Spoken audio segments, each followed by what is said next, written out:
اللہم صلی علی سیدنا و مولانا محمد معدن الجود والکرم وآلہ وصحبہ وبارک وسلم۔ حمد و صلاۃ کے بعد قرآن مجید سورہ نحل آیت نمبر 125 کا کچھ حصہ میں نے تلاوت کیا ہے۔ اللہ تبارک و تعالی نے فرمایا ادعو الی سبیل ربک، لوگوں کو اپنے رب کے رستے کی طرف دعوت دو۔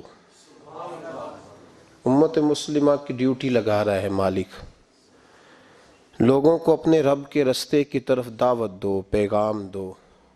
کس طرح دو؟ بالحکمہ، حکمت کے ساتھ اللہ کی طرف بلاؤ، والموعظۃ الحسنہ، اور اچھی نصیحت کے ساتھ لوگوں کو اپنے رب کا رستہ دکھاؤ۔ یہ جو واعظ ہے، نصیحت ہے، تقریر ہے، یہ رسم نہیں ہے، یہ ایک مشن ہے۔ واعظ و نصیحت ایک عبادت ہے۔ نبی پاک سید عالم صلی اللہ علیہ وسلم نے فرمایا ہے کہ بعض تقریریں جادو ہوتی، یہ اثر آفرینی ہے، یہ پیغام ہے۔ لوگوں کو مالک کا رستہ دکھانے کے لیے اللہ خود کچھ بندوں کی ڈیوٹی لگاتا ہے، انہیں قوت استدلال اپنے فضل سے عطا فرماتا ہے، ان کے لب و لہجوں میں مٹھاس اپنی رحمت کاملہ سے عطا کرتا ہے، ان کے لفظوں کو مالک اپنے فضل سے تاثیر کا نور عطا فرماتا ہے، اور ان لوگوں کے ذمے یہ کام لگایا جاتا ہے۔ میرے نبی پاک سید عالم صلی اللہ علیہ وسلم خود خطبہ ارشاد فرماتے تھے، اور صحابہ کرام علیہم رضوان فرماتے محبوب کے میٹھے جملوں اور پختہ باتوں کا یہ حال ہوتا تھا کہ حضور جب قیامت کا ذکر کرتے تھے تو لگتا تھا یہاں سے اٹھیں گے تو قیامت آ جائے گی، اور محبوب پاک علیہ الصلوۃ والسلام جب کوئی بات ارشاد فرماتے تھے اور بات کرتے کرتے کبھی حضور لوگوں کو اللہ کے خوف کا اور قیامت کے قائم ہونے کا درس دے رہے ہوتے تھے تو لگتا یہ تھا کہ حضور کا منبر بھی درد سے رو رہا۔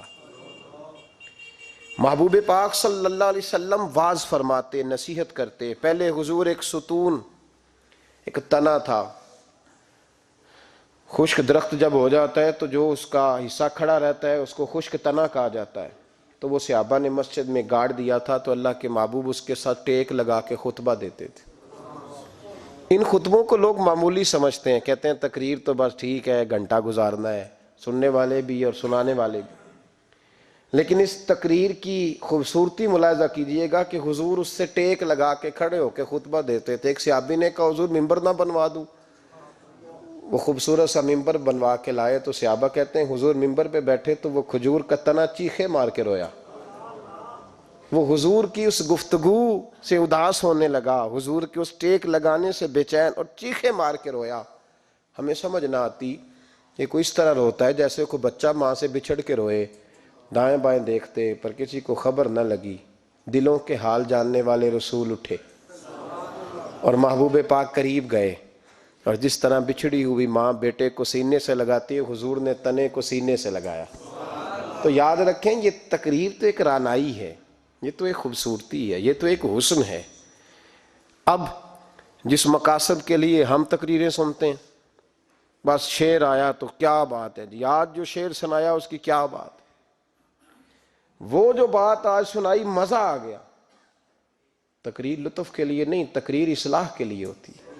تو بتا تو نے اس سے حاصل کیا کیا، تیرے اندر تبدیلی کیا آئی، تو نے وہاں سے کیا چیز سیکھی، کون سا تیرا آج رخ بدل گیا، کس طرف تیری توجہ ہٹ گئی۔ بہت سارے تو ایسے ہیں جو تقریر کرنا ہی چھوڑ گئے، اور جو کرتے ہیں وہ بھی تقریریں نعروں کی نظر ہیں الا ماشاءاللہ، اور برسوں سے جو خود محفل نعت کرانے والا ہے وہ بیچارہ خود نمازی نہیں بن سکا، جو کئی سالوں سے ہر سال محفل سجاتا ہے اس نے کیا حاصل کیا وہاں سے۔ تقریر ایک خوبصورتی ہے۔ میرے محبوب کی تقریریں اور ان تقریروں کا کبھی حسن پوچھنا ہو تو صرف مسجد نبی کے ممبر سے خوشبو نہیں آئے گی، بلکہ آپ کو بدر کا میدان بھی بتائے گا کہ میں نے بھی مصطفیٰ کے خطبے سنے ہوئے ہیں، آپ کو احد کے پہاڑ بھی بتائیں گے کہ ہم نے بھی حضور کے خطبے سنے ہیں، اور آپ کو حنین کی وادیاں بھی بتائیں گی کہ مصطفیٰ خطبہ دیتے تھے، اور خانہ کعبہ میں جب حاجی طواف کر رہے ہوتے ہیں اور خطبہ جمعہ پڑھا جا رہا ہوتا ہے تو کعبہ کہتا ہے لوگوں مجھ سے پوچھو فتح مکہ کے موقع پر اونٹنی پر بیٹھ کر جب مصطفیٰ نے خطبہ پڑھا تھا، کیا خطبہ تھا، کیا رنگ تھا، کیا رعنائی تھی۔ تو یہ خطبے حضرت ابو بکر صدیق تقریر کرتے تو لوگ کہتے ہیں یوں لگتا کہ ابو بکر دلوں میں اتر جائیں گے۔ عمر کبھی خطبہ پڑھتے تو یوں لگتا کہ عمر یہاں بول رہے ہیں اور کیسر و کسریٰ وہاں کانپ رہے ہیں۔ ان لوگوں کی باتوں میں ٹھنڈک تھی، جہاں یہ دین کے مجاہد بنتے تھے تو وہی باتیں جلال تھیں، کمال تھا ان کی باتوں۔ بہت سارے لوگوں کی گفتگو اتنی خوبصورت ہوتی ہے، اب تو لوگ تقریر کرنے والے کو مولوی کہتے ہیں اور دم کرنے والے کو صوفی کہتے ہیں، حالانکہ صوفیاء کا سب سے زیادہ کمال یہ ہے کہ وہ لوگوں کو اپنی گفتگو سے اللہ کی طرف موڑ دیا کرتے ہیں۔ اصل صوفی وہ ہوتا ہے، آج جس با کمال صوفی کا ہم ذکر کرنے جا رہے ہیں، حضور غوث پاک، محبوب سبحانی، قندیل نورانی، شہباز لامکانی، شیخ سید عبد القادر جیلانی۔ کسی نے پوچھا تھا حضور غوث اعظم سے کہ آپ کی ولایت کس طرح کی ہے، تو آپ نے اپنی ایڑی کی طرف اشارہ کر کے فرمایا جب تک میرا قدم نہ لگے اللہ کسی کو ولایت دیتا ہی نہیں۔ تو میری ولایت کی بات کرتے ہو، میں جب تک مور نہ لگاؤں اللہ کسی کو ولی بناتا۔ شیخ سعدی بول پڑے، کہنے لگے غوث اعظم درمیان اولیاء چوں محمد درمیان انبیاء۔ حضور غوث اعظم رضی اللہ تعالیٰ عنہ کا ولیوں میں وہی مقام ہے جو نبی پاک کا نبیوں میں مقام ہے۔ امام الاولیاء، سرتاج الاولیاء حضور غوث پاک رضی اللہ تعالیٰ عنہ۔ حضور غوث اعظم رضی اللہ تعالیٰ عنہ فرماتے ہیں میں تقریر نہیں کرتا تھا، تعلیم میں نے حاصل کر لی پر میں تقریر، یہ بڑا ضروری کام ہے، یہ بڑا ضروری کام ہے۔ جو اثرات اس کے ہوتے ہیں باقی چیزوں، حضرت جنید بغدادی یہ تو حضور غوث اعظم کے بھی پیر ہیں نا، یہ تو حضرت داتا علی اجویری کے بھی پیر ہیں۔ حضرت جنید بغدادی کے بارے میں داتا صاحب نے لکھا ہے کشف المعجوب میں، فرماتے میں عالم بن گیا، پڑھ گیا، میرے ماموں بھی تھے، میرے مرشد بھی تھے حضرت سری سختی رحمت اللہ علیہ، تو مجھے اکثر کہتے کہ جنید یار تقریر کیا کر۔ میں کہتا ہوں حضور ابھی میں نیک نہیں، ابھی میں خود ٹھیک نہیں۔ میرے پیر بھائی بھی مجھے کہتے ہیں کہ حضرت کی بھی خواہش ہے تو ہمارا بھی دل کرتا ہے، لگتا ہے کہ آپ کی گفتگو کی برکت سے اللہ بڑے لوگوں کو ہدایت عطا فرمائے گا، آپ وسیلہ بنیں گے تو بات کیا کریں۔ کہتے میں ٹال دیتا، میرے نصیب دیکھو، ایک دن میں اپنے گھر میں سویا ہوا تھا تو اچانک بغداد کی ساری گلیوں نے مہکنا شروع کر دیا۔ فرماتے ہیں اچانک ٹھنڈی خوشبوئیں پھیل گئیں، میرے نصیب دیکھو کہ مجھے مصطفیٰ کریم کا دیدار نصیب ہو گیا۔ خواب میری وچ آیا ماہی تے میں گل وچ پا لئیاں باواں تے ڈر دی ماری اکھ بھی نہ کھولاں کتے پھر بچھڑ نہ جاواں۔ کہتے ہیں حضور تشریف لائے تو مصطفیٰ نے بڑا ہی نوازا، محبوب نے بڑا ہی نوازا۔ کاش آپ کو لذت آئے اس بات کی، حضور نے اللہ اکبر بڑا ہی نوازا۔ کہتے ہیں محبوب جانے لگے تو ہلکا سا جملہ، میٹھی سی بات، ایک جملہ بڑا میٹھا سا، جاتے دفعہ فرمانے لگے جنید تقریر کیا کر یار، تقریر کیا کر۔ داتا صاحب لکھتے ہیں، داتا صاحب فرماتے ہیں کہ حضرت جنید بغدادی کہتے ہیں عرض کی حضور اب تو ضرور کروں گا، اب تو روز کروں گا، کھول کے کروں گا۔ فرماتے ہیں میں جب اٹھا نا، فجر کی اذان ہوئی، وضو کیا، سنتیں پڑھی تو دل میں چور آ گیا۔ میرے دل میں خیال آیا کہ پیر صاحب نے تو کبھی نہیں بتایا کہ انہیں دیدار ہوا ہے، تو مجھے تو ہوا ہے نا۔ پیر صاحب نے، بہت سارے لوگ پیر صاحب سے خود سیانے ہوتے ہیں نا، ان کو خود نور نظر آتا ہے روز خواب میں، وہ بہت سارے جلوے خود بیان کر لیتے ہیں۔ تو کہتے ہیں میرے دل میں خیال آیا کہ پیر صاحب نے تو کبھی نہیں بتایا تو مجھے تو ہوا ہے۔ کسی درویش نے ایک شعر کہا تھا پر بڑے مسئلے اس نے حل کیے، وہ کہنے لگا جڑے محرم راز حقیقت دے او راز حقیقت کھول دے نہیں، اوہ جنہ ویکھیا نہیں او کرن گلاں، جنہ ویکھ لیا او تے بول دے ہی نہیں، جنہ ویکھ لیا او ان سے بولا جاتا بھی نہیں، بولا جاتا بھی نہیں۔ تو کہتے ہیں میں سنتے گھر پڑھی تو خرامہ خرامہ چلا تو دل میں چور تھا، بانج فقیروں کسے نہیں ماریا، اے ہوئی چور اندر دا۔ کہتے ہیں میں گیا حضرت کے پیچھے نماز پڑھی 7ویں صف میں، تو اندر چور تھا کہ میرا تو درجہ اونچا چلا گیا ہے لیکن مجھے دیدار ہوا ہے، تو کہتے ہیں نماز حضرت نے خود پڑھائی، تو نماز پڑھا کے کہنے لگے جنید آگے آ جا۔ فرماتے ہیں میں تیسری صف میں آ گیا تو کہنے لگے چل یار تھوڑا اور نیڑے آ جا۔ کہتے ہیں میں قریب جا کے نا پہلی صف میں بیٹھا تو کہنے لگے ادھر آ میرے ساتھ بیٹھ۔ کہتے ہیں میں ان کے ساتھ بیٹھ گیا، حضرت کے ساتھ۔ یہ بھی کسی نصیبوں والوں کو نصیب ہے نا۔ کہتے ہیں میں ساتھ بیٹھ گیا مرشد کے، تو شیخ تسبیح رول رہے تھے، ادھر دیکھنا میری طرف، تسبیح پھیر رہے ہیں، اور تسبیح پھیرتے پھیرتے نا اچانک آنکھ اٹھائی اور میری طرف دیکھ کے کہنے لگے اب تقریر کرو گے نا؟ جڑے محرم راز حقیقت دے، اب کرو گے نا تقریر؟ تو میرے اندر تو چور تھا، میں نے کہا جی اب کیا ہوا ہے؟ چور تھا نا کہ مجھے پتا ہے کسی کو پتہ ہی نہیں، اب کیا ہوا ہے؟ تو کہتے ہیں وہ چپ کر گئے۔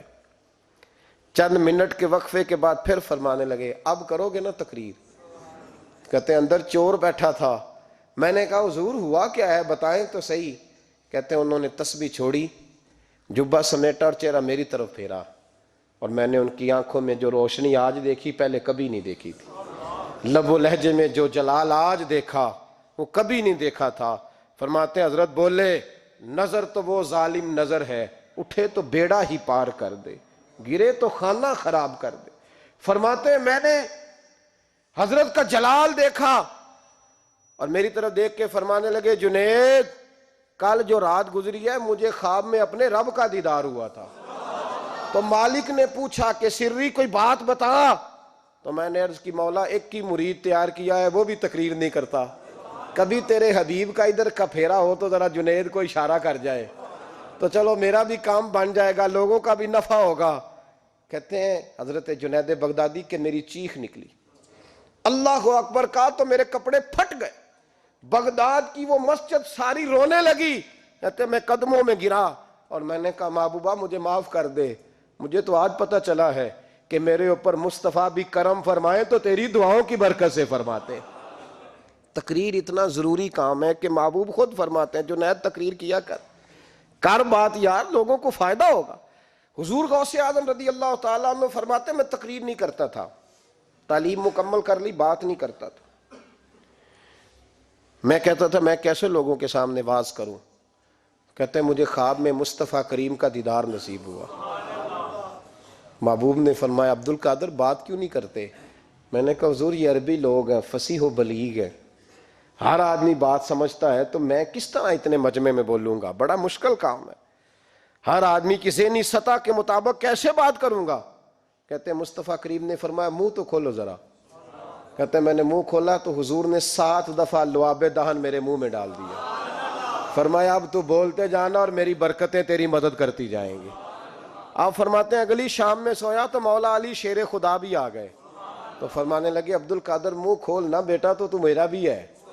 کہتے ہیں میں نے منہ کھولا تو حضرت علی نے 6 دفعہ لعاب دہن ڈالا، تو میں نے کہا حضور آپ نے 6 دفعہ ڈالا ہے، تو خواب میں حضرت علی فرماتے ہیں کہتے ہیں بیٹے میں نبی پاک کے برابر تو نہیں نہ ہو سکتا، میں نبی پاک کے برابر، حضور نے 7 دفعہ ڈالا ہے تو 6 دفعہ اس لیے ڈالا ہے کہ میں حضور کے برابر۔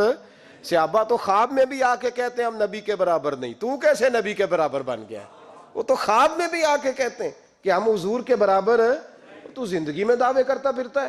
حضور غوث اعظم فرماتے ہیں بس پھر چھوٹی سی مسجد، اور اس میں نے تقریر شروع کی، میں اکیلا ہی چلا تھا جانب منزل مگر، پھر لوگ ملتے ہی گئے، پھر کارواں بنتا گیا۔ فرماتے ہیں چھوٹی سی مسجد، پھر مسجد بڑی ہوئی، پھر مجمع بڑھ گیا۔ فرماتے ہیں پھر جامع مسجد، پھر مجمع وہاں بھی کم پڑ گیا، پھر بغداد کی عیدگاہ وہ بھی بھر گئی تو صحرا میں جا کے خیمے لگ گئے۔ کہتے ہیں تقریر ہوتی تو ہزاروں کا مجمع، ہزاروں کا۔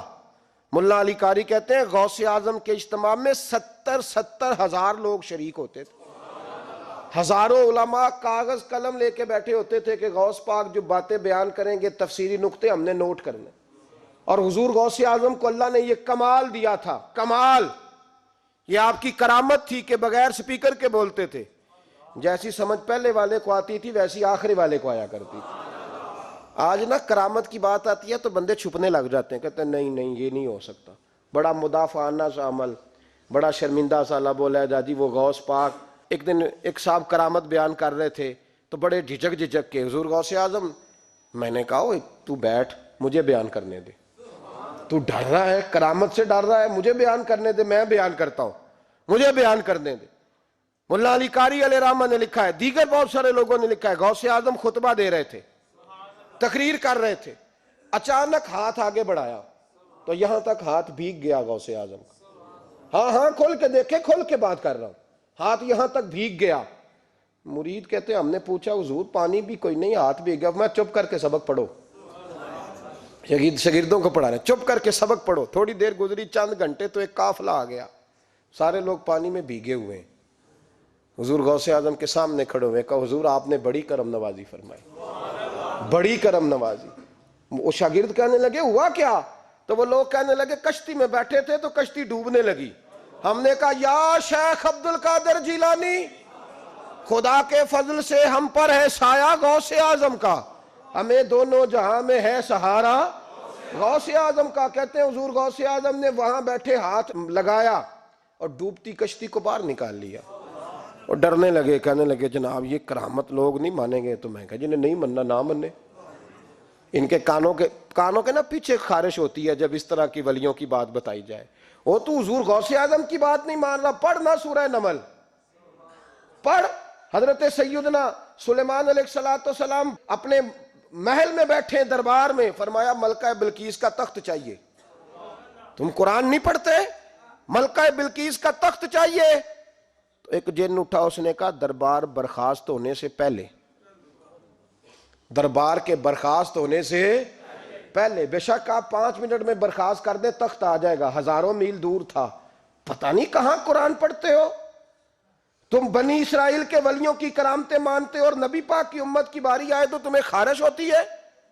شرمندہ سا لب و لہجہ، ہمارا لب و لہجہ شرمندہ نہیں، اس لیے کہ ہم تو جیتے اور زندہ ہی ولیوں کے نام کی برکت سے ہیں، ہمارے لب و لہجے میں تمہیں شرمندگی نہیں ملے گی۔ ہم اس طرح بیان نہیں کرتے کہ کوئی کیا کہے گا تو بچ کے جملے۔ حضرت سلیمان سے کہا آپ کا دربار برخاست ہونے سے پہلے، آپ نے فرمایا نہیں بھائی اس سے بھی پہلے چاہیے۔ ایک اٹھا، عندہ علم من الکتاب، جس کے پاس کتاب میں سے کچھ علم تھا، پورا علم نہیں تھا اس کے پاس، کتاب میں سے۔ حضرت آصف بن برخیہ تو کہنے لگے حضور میں نہ لے آؤں۔ تو میں کب لاؤ گے؟ انہوں نے کہا پلک جھپکنے سے نہ، اگر سارے بولے تو لطف آئے گا، پلک جھپکنے سے پہلے۔ آپ نے فرمایا چل لا کے دکھا۔ پھر آیا کہ نہیں؟ بولے آیا نا۔ حضرت آصف بن برخیہ وہاں سے گئے کہ وہیں رہے؟ آیا نا تخت، 80 فٹ اونچا، 80 فٹ چوڑا، 80 فٹ لمبا، اتنا بھاری کہ شاید 50 لوگ نہ اٹھا سکیں۔ وہ آیا، سامنے رکھا تو حضرت سلیمان کہنے لگے یہ کیا ہے؟ تو جناب آصف بن برخیہ کہنے لگے ھذا من فضل ربی، یہ میرے رب کا، اور جن پر نرا فضل ہے ان کی یہ شان ہے، جن کو اللہ کہ وبشر المؤمنین بان لہم من اللہ فضلا کبیرا۔ محبوب اپنے غلاموں کو خوشخبری دے دے کہ تیرے غلاموں پر میرا بڑا فضل ہے، فضل نہیں فضل کبیر ہے۔ تو جن پر نرا فضل ہو وہ تو بغیر جائے تخت لے آئے، اور جن پر فضل کبیر ہو وہ ڈوبتے ہوئے مرید کو ہاتھ ڈال کے بچا نہیں سکتے، وہ نہیں بچا سکتے۔ ڈر کے کیوں بات کرتے ہو؟ کھل کے کو خدا کے فضل سے ہم پر ہے سایہ غوث اعظم کا، ہمیں دونوں جہاں میں ہے سہارا غوث اعظم، اور خدا دے گا منادی حشر میں یہ قادریوں کو۔ اور اس سے مراد ہر حضور غوث اعظم کا نام لینے والا قادری ہے۔ خدا دے گا منادی حشر میں یہ قادریوں کو۔ کہاں ہے قادری؟ کر لے نظارہ غوث اعظم کا۔ کہاں ہے قادری؟ کر لے نظارہ غوث اعظم کا رضی اللہ تعالی عنہ۔ اور جمیل قادری 100 جان سے ہو قربان مرشد پر۔ یہ اعلیٰ حضرت کے خلیفہ تھے جنہوں نے لکھا ہے، کہتے ہیں جمیل قادری 100 جان سے ہو قربان مرشد پر، بنایا جس نے مجھ جیسے کو بندہ غوث اعظم کا، بنایا جس نے مجھ جیسے کو بندہ غوث اعظم کا۔ حضور غوث اعظم کی کرامات کا تو یہ حال ہے کہ ملا علی قاری کہتے ہیں تواتر ہے کرامتوں میں، اور کہتے ہیں لکھتے وقت سوچتے ہیں کون سی لکھیں کون سی چھوڑیں، کون سی لکھیں اور ایک عیسائی مسلمان دونوں جھگڑا کر رہے ہیں، غوث اعظم گزر رہے ہیں، جھگڑا ہو رہا ہے۔ عیسائی مسلمان سے کہتا ہے ہمارے نبی عیسیٰ علیہ السلام نے مردے زندہ کیے، تمہارے نبی نے بھی کو کیا تو بتاؤ۔ مسلمان پڑھا ہوا نہیں تھا، حالانکہ نبی پاک نے بڑے مردے زندہ کیے، پڑھا نہیں تھا، بتا نہ سکا۔ غوث اعظم کے کان میں آواز گئی تو جا کے عیسائی کا بازو پکڑ کے جھنجھوڑا، فرمانے لگے کیا کہا تم نے؟ میرے مصطفیٰ نے مردہ زندہ کیا تو بتاؤں؟ فرمایا تو نبی پاک کی چھوڑ، میں غلاموں کا غلام ہوں، میں غلاموں کا غلام ہوں، مجھے بتا کون سا مردہ زندہ کرنا ہے۔ تو چھوڑ حضور کی بات نہ کر، میں غلاموں کا غلام ہوں، مجھے بتا کون سا مردہ زندہ کرنا ہے۔ پرانی قبر پہ لے گیا، کہنے لگا جی اگر نہ ہوا تو؟ غوث اعظم فرمانے لگے جو تو کہے گا وہ میں کروں گا۔ تو کہنے لگے اگر ہو گیا تو؟ اگر تو غوث اعظم کہنے لگے نہ میرے خانقاہ پہ جھاڑو دینا، نہ میرے برتن مانجنا، نہ میرے گھر کا سودا لانا، اگر زندہ ہو گیا تو بس میرے نبی کا کلمہ پڑھ جانا، بس میرے رسول کا کلمہ پڑھ جانا۔ اللہ اکبر۔ اس نے جو سب سے پرانی قبر تھی نا، وہ کہتا ہے یہ ہمارے دادا نے بھی نہیں دیکھا تھا بندہ کون ہے، اس قبر پہ کھڑا ہو کہنے لگا اس کو زندہ کریں۔ تو غوث اعظم رضی اللہ تعالیٰ عنہ قبر کے سرانے کھڑے ہوئے تو دعا کرنے لگے، کہنے لگے مولا اپنے لیے نہیں تیرے رسول کے لیے۔ پھر فرمایا قم باذن اللہ، اٹھ اللہ کے حکم کے ساتھ۔ ایک عورت کلمہ پڑھتی ہوئی کھڑی ہو گئی، کھڑی ہو گئی، اور کھڑی ہو کے اس نے پہلا جملہ کہا تو کمال کر دی، کہنے لگی میرے نصیب دیکھو، میں بنی اسرائیل کی تھی، عبد القادر تیرے صدقے جاؤں، تو نے مجھے کھڑا کیا ہے تو اللہ نے مجھے مصطفیٰ کا کلمہ پڑھنے کی توفیق دے دی، تیرے قربان جاؤں عبد القادر، تیری کیا بات ہے۔ اب وہ بندہ دوڑ دوڑ کے غوث اعظم کے قدموں میں آیا، فرمانے لگے نا کلمہ میرے مصطفیٰ کا پڑھنا ہے، حضور کا غلام بننا ہے۔ او بھائیو، حضرت شیخ عبد القادر جیلانی، حضور غوث اعظم رضی اللہ تعالیٰ عنہ، معمولی بات نہ سمجھنا، حضور غوث اعظم رضی اللہ تعالیٰ عنہ فرماتے ہیں میں قدم نہ لگاؤں تو اللہ ولایت ہی نہ دے، میں قدم نہ لگاؤں تو اللہ ولایت نہ دے۔ ایک آدمی سے حضور غوث پاک ناراض ہو گئے، ایک شخص سے نکل جا میرے آستانے سے۔ دعا منگیا کرو سنگیو، کتے مرشد نہ رس جاوے، جنہ دے پیر رس جاندے، وہ جیوندے بھی وہ مرے ہی رہن، چل دوڑ جا نکل جا۔ وہ کہتا ہے میں 300 ولی کے پاس گیا ہوں، 300، ہر ایک سے کہا میرے لیے دعا کرو، تو وہ کہنے لگے جسے عبد القادر دھتکار دے اس کو کوئی سینے سے لگا سکتا، چل واپس چلا جا۔ آ کے قدموں میں بیٹھ گیا، کہنے لگا سونے معاف کر دے۔ فرمانے لگے تو نے دیر کر دیا، میں تو کب سے معاف کیے بیٹھا ہوں، تو نے دیر کی آنے میں تو رسول اللہ کا غلام ہوں، اور حضور نے معاف کرنا سکھایا ہے۔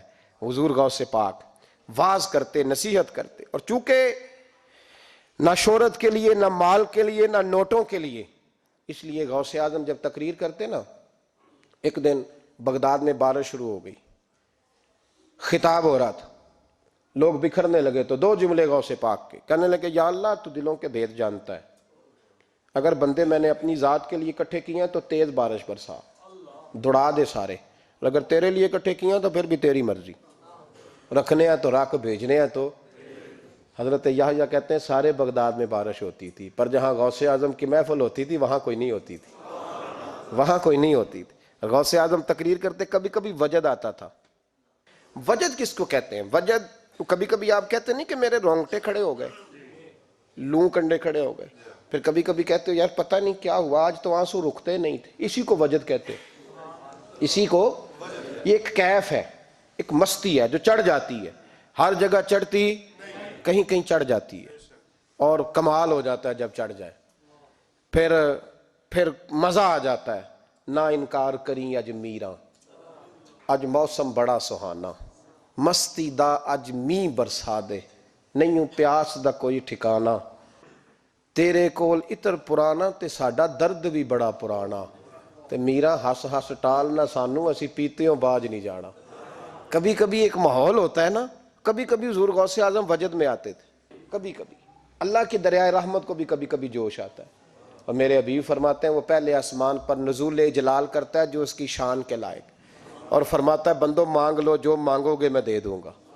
میرے محبوب کے دریائے رحمت کو بھی جوش آتا تھا، حضور فرماتے تھے آج پوچھو جس نے جو پوچھنا ہے، پوچھو، حضور فرمایا کرتے تھے، ایک دن حضرت ربیہ بن کعب سامنے کھڑے ہیں تو میں سال یا ربیہ، ربیہ جو دل کرتا ہے مانگ لے، تیرا نبی تجھے دے دے گا۔ کبھی کبھی دریائے کرم جوش میں، تو غوث اعظم کو کبھی کبھی جوش آتا تھا۔ ایک دن تقریر کرتے کرتے کرتے کرتے جذبات میں آ گئے، جوش میں، یوں نظر اٹھائی تو حضرت خضر گزر رہے تھے اوپر سے، اور جوش جذبات میں فرمانے لگے، او بنی اسرائیل کے ولی، ذرا نیچے تو اتر، ذرا محمد عربی کے غلام کی بھی چند باتیں سن کے جا، آج تجھے سناؤں رسول اللہ کے غلام کس طرح کے ہوتے ہیں۔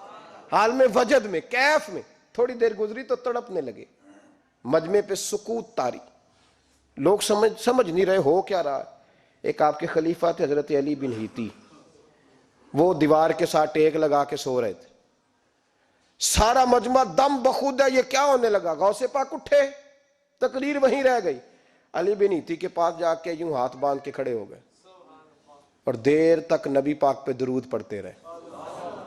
ان کی آنکھ کھلی تو وہ بھی روئے، غوث اعظم بھی روئے، دعا ہو گئی، جلسہ ختم۔ غوث پاک سے تو پوچھنے کی طاقت ہی نہیں تھی نا کسی کی، ان سے کون پوچھے؟ لوگ حضرت علی کے پاس، حضرت علی بن ہیتی رحمت اللہ علیہ، حضور یہ کیا ہوا؟ ہمیں سمجھ نہیں آئی۔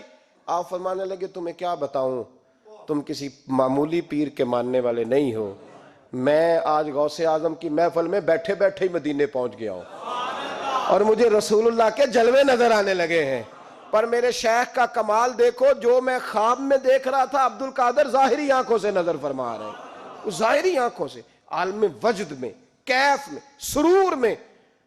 اور جب غوث اعظم تقریر کرتے تھے نا تو 50 آدمی اس کونے سے کھڑے ہوتے تھے، کہتے تھے حضور ساری زندگی گناہ کیے ہیں، اب توبہ کرتے ہیں، اب دوبارہ گناہ نہیں کریں گے۔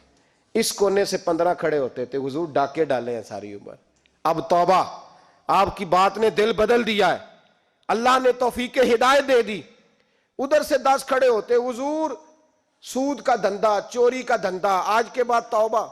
ایک بزرگ تھے حضرت یحییٰ بن نجا ان کا نام تھا، وہ کہتے ہیں میں نے سوچا روز بندے توبہ کرتے ہیں، آج میں گنوں نہ کہ ایک محفل میں کتنے کرتے ہیں، آج گنوں نہ۔ اب تو کاؤنٹنگ کے مختلف ذرائع ہیں نا، کیلکولیٹر ہے، باقی چیزیں۔ اس زمانے میں یہاں گٹھلیاں ہوتی تھی کھجور کی، بندے کوئی چیز گننی ہوتی تو گٹھلی ڈالتے، یا لوگ دھاگا لے جاتے تھے، ہر دھاگے پہ گرہ لگاتے تھے، ایک گرہ دوسری گرہ۔ وہ کہتے ہیں میں نے نا اپنے پلو کے چادر کے نیچے دھاگا چھپا لیا، ایک بندہ توبہ کرنے اٹھا تو ایک گرہ ڈال دی، دوسرا اٹھا تو دوسری گرہ ڈال دی، تیسرا اٹھا تو تیسری۔ کہتے ہیں اچانک بندے زیادہ ہو گئے، اب میری سپیڈ ہی بڑی کم تھی، میں کوشش بڑی کرتا پر بندے زیادہ۔ کہتے ہیں بڑی کوشش کی پر میں پورا ہی نہ ہوں۔ کہتے ہیں جب میں تھک گیا نا اور تھوڑا سا میرا سانس بھی پھولنے لگا، پریشان بھی ہوا، تو غوث پاک نے میری طرف دیکھا اور دیکھ کے مسکرائے، اور مسکرا کے فرمانے لگے یحییٰ میں دلوں کی گرے کھولتا جا رہا ہوں، تو بند کرتا جا رہا ہے، میں گرہ کھول رہا ہوں، تو گرے لگا رہا ہے، اور چھوڑ دے یار، تجھ سے نہیں گنا جائے گا۔ یہ عبد القادر کی وجہ سے توبہ نہیں کر رہے، خدا کے فضل کی وجہ سے کر رہے، اور اللہ کا فضل گنا جا سکتا نہیں، شمار کیا جا سکتا۔ فرمایا نہ کر۔ آپ نے 40 سال لوگوں کو تبلیغ فرمائی، ہزاروں یہودیوں نے کلمہ پڑھا، لاکھوں نے۔ عیسائیوں کا بڑا عالم تھا، وہ کہتا ہے میں پوری انجیل پڑھتا تھا، جتنے نسخے تھے سب مجھے یاد تھے، لیکن میں متاثر ہو گیا اسلام سے، یمن کا رہنے والا تھا، میں نے ایک ٹھان لی اس کے ہاتھ پہ کلمہ پڑھنا ہے جو اس وقت نبی پاک کی امت میں سب سے زیادہ شان والا ہو۔ کہتے ہیں میں سویا تو خواب میں جناب عیسیٰ کا دیدار ہوا، اور مجھے کہنے لگے تلاش کرنے کی ضرورت ہی کوئی نہیں، بغداد چلا جا۔ بغداد حضور غوث پاک کی بارگاہ میں، فرمانے لگے اس وقت نبی پاک کی امت میں سب سے زیادہ شان اللہ نے حضور غوث اعظم کو عطا فرمائی، شیخ عبد القادر جیلانی رضی اللہ تعالیٰ۔ غوث پاک، ہم کوئی دیوانے لوگ نہیں، یا ہمیں شعور نہیں، یا ہمیں عقل نہیں، ساری زندگی کھل کے جس چیز کا زیادہ تعارف کرایا وہ غوث اعظم کی نسبت ہے۔ اب تو ہمارے ہاں پیری مریدی کا رواج ہی نہیں نا۔ حضرت باعزیز بستامی فرماتے تھے میں اس مولوی کے پیچھے نماز نہیں پڑھتا جو کسی کا مرید نہ ہو، جس کا اپنا پیشوا کوئی نہیں وہ میری پیشوائی کیسے کرے گا۔ حضرت مخدوم اشرف جہانگیر سمنانی فرمایا کرتے تھے میں تو اس دکاندار سے سودا نہیں لیتا جو کسی کا مرید نہ ہو، اس لیے کہ جس نے تربیت ہی نہیں لی، جس کے اندر درد ہی نہیں، روحانیت ہی نہیں، اس کا پیشوا ہی کوئی نہیں. کس طرح اب تو ماحول نہیں نہ رہا.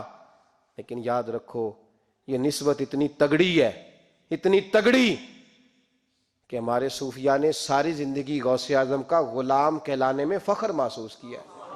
کیا رشتہ داری تھی اعلیٰ حضرت بریلوی کی ان سے، کیا تعلق تھا پیر میر علی شاہ صاحب کا ان کے، کیا ان کا، لیکن ان لوگوں نے ساری زندگی کھل کے غوث اعظم کے تذکرے کیے. کیوں؟ غوث اعظم نے 40 سال عشاء میں وضو کیا اور فجر تک اللہ کی عبادت کی. فرماتے ہیں میرے مالک نے کہا عبد القادر کچھ مانگ لے. نہ اپنے لیے مانگا نہ اولاد کے لیے. کہنے لگے مولا قیامت تک جو میرا نام لے نا اسے بغیر توبہ کے مرنے نہ دینا، مرنے لگے تو توبہ کی توفیق دے دینا. فرماتے ہیں میرے مالک نے وعدہ کیا ہے جو میرا ماننے والا ہوگا بغیر توبہ کے نہیں مرے گا. اور حضور غوث پاک رضی اللہ تعالیٰ عنہ فرماتے میں تو قیامت میں بھی اتنی دیر جنت میں نہیں جاؤں گا جب تک سارے مرید نہ ساتھ چلے جائیں. میں نے جانا نہیں، کھڑا ہو جاؤں گا، عرض کروں گا مولا بھیج. میں نے کہا یہاں بھی لوگ ڈر جاتے ہیں، یہ کیسے ہو سکتا ہے؟ اور بھائی پڑھو نا مشکاہ شریف. میرے نبی پاک علیہ السلام نے فرمایا ایک بندے نے ایک اللہ کے بندے کو پانی پلایا تھا، قیامت کے دن اللہ اس کی برکت سے اس گناہگار کو جنت عطا کر دے گا. اور حضور نے فرمایا بخاری میں المرء مع من احبا، جو جس سے محبت کرے گا قیامت میں اسی کے ساتھ اٹھایا جائے گا. تو ساری زندگی قادری کہلائے، ساری زندگی غوث اعظم کا غلام کہلائے، ساری زندگی خواجہ اجمیر کا نوکر کہلائے، ساری زندگی شاہ نقش بند کا غلام کہلائے، ساری زندگی شیخ شہاب الدین سہروردی کا اپنے آپ کو منسوب کرے اور دنیا سے جائے تو ایسے ہی چلا جائے. میرے نبی نے نص بیان کر دیا جو جس سے پیار کرے گا اسی کے ساتھ جائے گا، اسی کے. خدا کے فضل سے ہم پر ہے سایہ غوث اعظم کا، ہمیں دونوں جہاں میں ہے سہارا غوث اعظم. اور سنو میرے بھائی اس بات کو یاد رکھنا، ان نسبتوں کی بڑی توقیر ہے اللہ کی نظر میں، ان نسبتوں کی بڑی. امام محمد ایک بزرگ گزرے ہیں، لطف کی باتیں چھیڑ دی ہیں میں نے، آج مضمون لطف کا ہے نا. امام محمد حضرت امام اعظم کے شاگرد ہیں. ان کے پاس ایک بندہ آیا، کہنے لگا حضرت صاحب مسئلہ پوچھنا. فقہ کے امام تھے. کہا پوچھو مسئلہ. وہ کہنے لگا حضور میں منڈی گیا تھا تو ایک ٹوکری لایا ہوں. کیا ہم کیا کہتے ہیں، پیٹی کہتے ہیں کریٹ کہتے ہیں؟ دونوں کہتے ہیں. تو کہتے وہ میں ایک پیٹی لایا ہوں، ایک ٹوکری سیب کی بھری ہوئی. حضور اب میں نے کھول لیا تو آدھے صحیح ہیں آدھے خراب ہیں، آدھے ٹھیک ہیں آدھے خراب ہیں. تو میرے لیے فتویٰ کیا ہے، صحیح صحیح رکھ کے باقی واپس کر دوں؟ تو امام محمد فرمانے لگے نہیں، شریعت کہتی ہے یا سارے رکھ یا سارے واپس کر. یہ کہے تو رونے بھی لگ گئے ساتھ ہی. تو کہنے لگا حضور مسئلہ مجھے بتایا ہے اور رونے آپ لگ گئے. کہنے لگے مجھے بھی کوئی بات یاد آ گئی ہے. قیامت میں جب کسی استاد کے شاگرد جائیں گے، کسی پیر کے مرید جائیں گے، اور کہنے لگے جب مصطفیٰ کے غلام جائیں گے، جب غوث اعظم کے ماننے والے جائیں گے تو کچھ اچھے ہوں گے کچھ برے ہوں گے.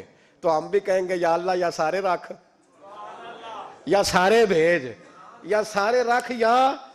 تو فرمایا رب کریم نیکوں پہ ظلم تو کرے گا نہیں، اس لیے امید ہے وہ کہے گا میں نے جنت کھول دی ہے، لہذا رسول اللہ کی ساری امتی جنت میں داخل ہو جائے، ساری امتی جنت میں داخل ہو جائے. پیش حق مجدہ شفاعت کا سناتے جائیں گے، آپ روتے جائیں گے، ہم کو ہنساتے جائیں گے. باغ جنت میں محمد مسکراتے جائیں گے، پھول رحمت کے گریں گے، ہم اٹھاتے جائیں گے. حشر میں ہوگا ہمارا داخلہ اس شان سے، ہم یا رسول اللہ کا نعرہ لگاتے جائیں گے، یا رسول اللہ کا نعرہ حضور غوث پاک رضی اللہ تعالیٰ عنہ فرمانے لگے میں نے عرض کی مولا میرا نام لینے والے بغیر توبہ کے نہ مرے. تو فرمایا عبد القادر جا وعدہ رہا جو تیرا نام لے گا مرنے سے پہلے توبہ کی توفیق دے دوں. ان نسبتوں کو لوگ معمولی سمجھتے، ان کو معمولی جانتے ہیں. اور حضور غوث پاک ایک بات مجھے پسند بڑی ہے، اگرچہ میں نام نہیں لینا چاہتا کس نے لکھی ہے، میں نے لیا بھی تھا کئی دفعہ، لیکن بات بڑی کمال ہے، غیروں نے لکھی ہے. اور میں نے تو اس ایک حوالے کے لیے پوری کتاب 10 جلدوں کی منگا کے رکھی ہوئی ہے، ایک حوالے کے لیے، ایک بات کے لیے. غوث اعظم کا دھوبی فوت ہو گیا. کون؟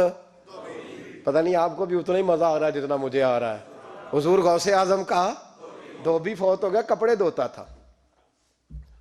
تو بعد میں اس دھوبی کو کسی نے خواب میں دیکھا تو پوچھا کیا بنا؟ تو کہنے لگے کچھ بھی نہیں. فرشتے نے آ کے پوچھا من ربو کا، رب کون ہے؟ تو میں نے کہا میں تو غوث پاک کا دھوبی ہوں. اس نے پوچھا ماں دینوں کا، تیرا دین کیا ہے؟ تو میں نے کہا میں غوث پاک کا دھوبی ہوں. فرشتہ پھر کہنے لگا تو کیسا دیوانہ ہے، میں کہہ رہا ہوں کہ اللہ کا پتہ بتا، رب بتا، تو غوث پاک کا بتا رہا ہے. کہتے ہیں 2-3 دفعہ کہا. جاگ رہے ہو آپ لوگ؟ 2-3 دفعہ کہا. وہ بار بار یہی کہتا کہ میں غوث پاک کا، میں غوث اعظم کا دھوبی ہوں. کہتے ہیں حضور غوث اعظم اس کی قبر میں تشریف لائے. قبر میری تے میرے اپیرا جے کر پاوے پھیرا. قبر میری تے میرے اپیرا جے کر پاوے پھیرا. قبر دے وچوں ہڈیاں اٹھ کے مجرا کر سن تیرا. حضور غوث اعظم قبر میں آئے اور فرمانے لگے کیوں تنگ کرتے ہو میرے ماننے والے کو؟ کیوں تنگ کرتے ہو میرے؟ یہ کوئی لوارث ہے اس کو تنگ کر رہے ہو؟ کہا حضور اللہ کا پتہ بتاتے ہیں تو آپ کا بتاتے ہیں. فرمانے لگے تمہیں سمجھا رہا ہے، یہ تمہیں سمجھا رہا ہے کہ عبد القادر کے تو کوئی دروازے سے گزر جائے تو اسے خدا یاد آ جاتا ہے، اس نے تو ساری زندگی کپڑے دھو کے دیے ہیں. یہ تمہیں بتا رہا ہے کہ مجھے رب بھولا، ان کے تو گلی سے گزر جائے تو اللہ اللہ کرنے لگتا ہے، اور میں نے ساری زندگی کپڑے دھوئے ہیں، میں نے ساری زندگی ڈرائیوری کی ہے، میں نے ساری زندگی نوکری کی ہے، میں تابعدار رہا ہوں، مجھے رب بھول گیا ہے. فرماتے ہیں حضور غوث اعظم نے فرمایا مجھ سے پوچھو کیا پوچھنا ہے، مجھ سے پوچھو. فرشتے کہنے لگے ہم پوچھتے ہی نہیں، ہم پوچھتے ہی نہیں، عبد القادر جانے اور خدا جانے. بات ختم ہو گئی. میرے غوث پاک رضی اللہ تعالیٰ عنہ کو اللہ نے جو کمالات عطا فرمائے، حضور غوث اعظم کو اللہ تعالیٰ نے جو مرتبہ، آج بھی ہمارے کچھ دوست گئے ہوئے ہیں بغداد شریف، کہتے ہیں یار قربان جائیں ساری دنیا دیکھی ہے. سویرے اٹھ کے دروازے پہ دستک دیتے ہیں خادم، کہتے ہیں کون سا کھانا کھانا پسند کریں گے؟ یہ عبد القادر کا آستانہ ہے، یہ غوث پاک کا دربار ہے. آپ جو کہیں گے وہ پک کے آپ کی میز پہ پہنچے گا، اس لیے کہ یہ غوث اعظم کا دروازہ ہے. یہ قیامت تک کھلا ہے فقیروں کے لیے، غریبوں کے لیے، مجبوروں کے لیے. غوث اعظم دریائے دجلہ پہ کھڑے تھے تو غریب رو رہا تھا. فرمایا کیوں روتے ہو؟ اس نے عرض کی حضور غریب ہوں، ملا سے کہا تھا دھار سفر کرا دے ادھار، اس نے کرایا نہیں، رو رہا ہوں کہ پیسے ہوتے تو رسوا تو نہ ہوتا، ضروری کام تھا دریا کے اس پار. غوث اعظم دوڑے گئے، 100 دینار لائے. ملا واپس آیا تو اس کو 100 دینار دے کے کہنے لگے یہ پکڑ لے، آج کے بعد کسی غریب کو منع نہ کرنا، جو غریب ملے اسے عبد القادر کے کرائے پہ سفر کرا دینا. زندگی سخاوت سے بھری ہوئی تھی تو آج بھی ان کا آستانہ سخاوتیں بانٹ رہا ہے، آج بھی ان کا دربار سخاوتیں بانٹ رہا ہے. غوث اعظم درمیان اولیاء چوں محمد درمیان انبیاء، ان بزرگوں سے اپنی نسبت بنائیں. میرے اور تیرے رسول نے بیان فرمایا ہے تو جس سے محبت کرے گا قیامت میں اسی کے ساتھ اٹھایا جائے گا. کھل کے پیار کر اللہ کے ولیوں سے، شرم کر کے نہیں، جھچک کے نہیں، تھوڑا کر لیا تو تھوڑا نہیں جی ہم ماننے والے ہیں، ان کی تعلیمات پہ چلنا چاہیے. او بھائی تعلیمات بڑی ضروری ہیں پر ان سے عشق کھل کے کرنا چاہیے، ان سے محبت کھل کے کرنی. اور وضاحت کر دوں، ہم یہاں ہیں وہ بغداد میں ہے تو وضاحت کر دوں. الترغیب والترہیب میں حضرت ابو ذر غفاری کی حدیث ہے، عرض کرنے لگے یا رسول اللہ صلی اللہ علیہ وسلم ایک آدمی کسی قوم سے پیار کرتا ہے، ان سے ملا بھی نہیں، ان کی طرح کا بنا بھی نہیں، کوشش کی لیکن ویسا ہوا بھی نہیں، حضور اس کے لیے کیا حکم ہے؟ پیار صحیح کرتا ہے تو میرے نبی پاک نے فرمایا پیار خالص کرے، اللہ قیامت کے دن دونوں کو اکٹھا فرما دے گا، اکٹھے ہو جائیں گے دونوں. حضور نے نص بیان کر دی، ان سے پیار کرو تو کھل کے کرو. یہ جھچک کے اور بڑا کمزور سا رویہ اختیار کرنا یہ ہمارا طریقہ نہیں. ہم غوث اعظم کے ماننے والے ہیں تو کھل کے ماننے والے ہیں، غوث اعظم کا نام لیتے ہیں تو کھل کے لیتے. ہم تو اعلیٰ حضرت فاضل بریلوی کا تذکرہ کرتے ہیں تو سار اٹھا کے کرتے ہیں، بڑا اونچا قد ہوتا ہے ہمارا جب ہم احمد رضا کا ذکر کرتے ہیں، اس لیے کہ جو مشائخ اللہ نے ہمیں دیے ہیں وہ کسی اور کے حصے میں آئے ہی نہیں. باقی تو کوئی انگریز کے ہاتھ پہ بک گیا، کوئی کہیں چلا گیا. یہ حضرت اجمیری کا فیضان، یہ داتا علی اجمیری کا فیضان، یہ حضرت بہاءالحق نقشبند کا فیضان اور غوث اعظم کا فیضان، یہ جہاں جہاں گیا ہے یہ توانائیاں ہی عطا کرتا گیا ہے. اس لیے پیار کریں، کھل کے کریں. غوث اعظم کا دن منائیں، کھل کے منائیں. 11ویں پکائیں تو کھل کے منائیں اور کھل کے کھائیں، لیکن غوث اعظم سے پیار سچا کریں، ان کی تعلیمات پر توجہ سے ہی کریں، ان بزرگوں کے نقش قدم چلیں، جھچک کے نہیں، ڈر کے نہیں، آہستہ آہستہ نہیں، کھل کے ایک دفعہ کہیں خدا کے فضل سے ہم پر ہے سایہ غوث ہے، ہمیں دونوں جہاں میں ہے سہارا غوث ہے، خدا دے گا منادی حشر میں یہ قادریوں کو، کہاں ہے قادری کر لے نظارہ غوث اعظم کا۔ آخر دعوانا ان الحمدللہ رب العالمین۔